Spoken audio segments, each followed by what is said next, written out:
Parlons-en avec Eylon Levy, ancien porte-parole national d'Israël. Merci beaucoup de nous rejoindre, Eylon. Mon dernier invité a parlé de théâtre politique. Nous avons la chef du Parti conservateur qui dit que c'est une reconnaissance, une récompense du terrorisme. David Lammy, ex-ministre des Affaires étrangères, affirme que cela n'aidera pas le peuple de Gaza.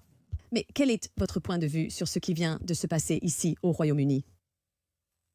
Vanessa, reconnaître un État palestinien inexistant est certes performatif, mais cela a tout de même des conséquences. C'est une décision catastrophique, peut-être la plus grande erreur de la Grande-Bretagne au Moyen-Orient depuis l'Irak. Et c'est parce que cela récompense le Hamas pour le massacre du 7 octobre. Cela justifie sa décision de lancer cette guerre barbare il y a près de 2 ans, et cela encouragera d'autres atrocités barbares contre les civils israéliens. À court terme, cela compromet toute chance d'accord de paix ou de cessez-le-feu, car le Hamas observe et considère cela comme l'un des fruits du 7 octobre. Il pense avoir pris la bonne décision. À long terme, cela éloigne encore plus la paix. La paix ne pourra venir que lorsque le peuple palestinien rejettera fermement la voie de la violence du Hamas. Je ne sais pas comment cela affectera Keir Starmer dans les sondages, mais je sais ce que cela fera pour le Hamas. Cette décision rendra le Hamas plus populaire parmi les Palestiniens, car elle sera perçue comme apportant des victoires des politiques. Cela justifie ces atrocités barbares du massacre du 7 octobre, et je crains pour ces otages. J'ai vraiment peur pour eux, piégés dans les cachots de Gaza maintenant, parce que leurs ravisseurs ont reçu une récompense, et toutes les raisons de les garder aussi longtemps que possible. Mon dernier invité a qualifié Israël de paria. Vous l'avez entendu évoquer la réduction du pouvoir, voire de l'existence même de l'État d'Israël. Qu'en pensez-vous? Quelle est votre réponse au fait qu'Israël soit qualifié de paria? Et bien sûr, vous savez, des accusations de génocide sont lancées partout dans le monde concernant ce qui se passe à Gaza, même si la Cour internationale de justice n'a pas confirmé ce verdict. Pourtant, cela est affirmé comme un fait par toutes sortes d'experts et de commentateurs. Quelle est donc votre réponse à cela? Beaucoup de dirigeants mondiaux semblent avoir perdu le fil. Après ces atrocités du Hamas, ils ont compris que cette guerre devait finir par son éviction du pouvoir. Sous la pression de la rue et des députés, ils prennent une décision qui va renforcer le Hamas et l'encourager à commettre plus d'atrocités. Il est facile de dire que le Hamas doit libérer les otages et quitter le pouvoir, mais il ne le fait pas. Israël est le seul à vouloir forcer le Hamas à agir. Soyons clairs, sur le massacre du 7 octobre, c'était un génocide perpétré par le régime djihadiste contrôlant Gaza, qui a juré de détruire Israël et d'éliminer tous ses citoyens.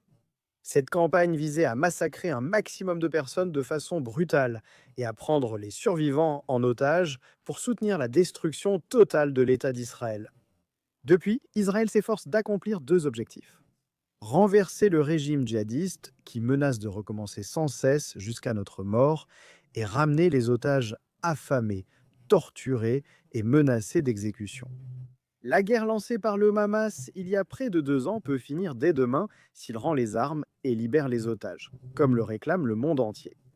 Je crains que le Hamas ne le fasse pas maintenant car il se sent récompensé. Le Hamas a le sentiment que sa décision de lancer cette guerre et de continuer à la prolonger est justifiée. Tout espoir que le Hamas comprenne que c'est fini et qu'il doit libérer les otages. Cet espoir est perdu, la situation sera désormais inversée car le Hamas prendra cela comme une victoire. Donc, lorsque notre Premier ministre annonce la reconnaissance d'un État palestinien, cela signifie-t-il alors qu'il envisage un État palestinien gouverné et présidé par l'organisation terroriste Hamas? Et s'il le fait, comment imagine-t-il que cela va fonctionner dans le monde? Comment cela serait-il pratique? Comment cela pourrait-il être possible? Je doute que Keir Starmer imagine un État palestinien dirigé par le Hamas. Mais ce serait le cas si un État était créé et qu'il tenait des élections. Le Hamas est le parti politique palestinien le plus populaire. En fait, son soutien en Cisjordanie a plus que doublé, il a presque triplé depuis le massacre du 7 octobre. Et la raison pour laquelle le Hamas est aujourd'hui si populaire, c'est que la décision de lancer le massacre du 7 octobre semble justifiée. Les Palestiniens pensent que cela les a aidés internationalement.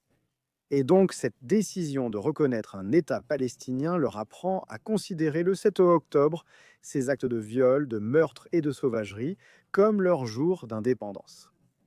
Cela va renforcer le Hamas. Si nous voulons la paix, la seule façon d'y parvenir est que le Hamas soit complètement et totalement vaincu à Gaza et que son idéologie soit discréditée. Si le peuple palestinien rejette la voix et l'idéologie du Hamas, mais cette décision ne fera que rendre le Hamas plus populaire. Ce n'est pas seulement dangereux, c'est aussi très contre-productif. Nous en paierons le prix en sang au Moyen-Orient. Très bien. Laissez-moi vous lire un extrait d'un article du Mail écrit aujourd'hui par Stéphane Pollard. La raison pour laquelle Keir Starmer a abandonné son ancienne formule, c'est la peur lâche de son gouvernement face au vote musulman sectaire, qui a été une caractéristique frappante des élections générales de l'année dernière. Près de 37 circonscriptions comptent plus de 20% de musulmans. Dans 73 circonscriptions, la population musulmane est entre 10 et 20%. Dans les circonscriptions à plus de 15% de population musulmane, le vote travailliste a baissé de plus de 14% entre 2019 et 2024. Le parti craint de perdre davantage le soutien de ses électeurs et voit la reconnaissance de la Palestine sans accord de paix comme un moyen de limiter les pertes. C'est une lâcheté morale et politique extrême, déclare Stéphane Pollard. Quelle est votre réaction? C'est une évaluation sensée de la situation.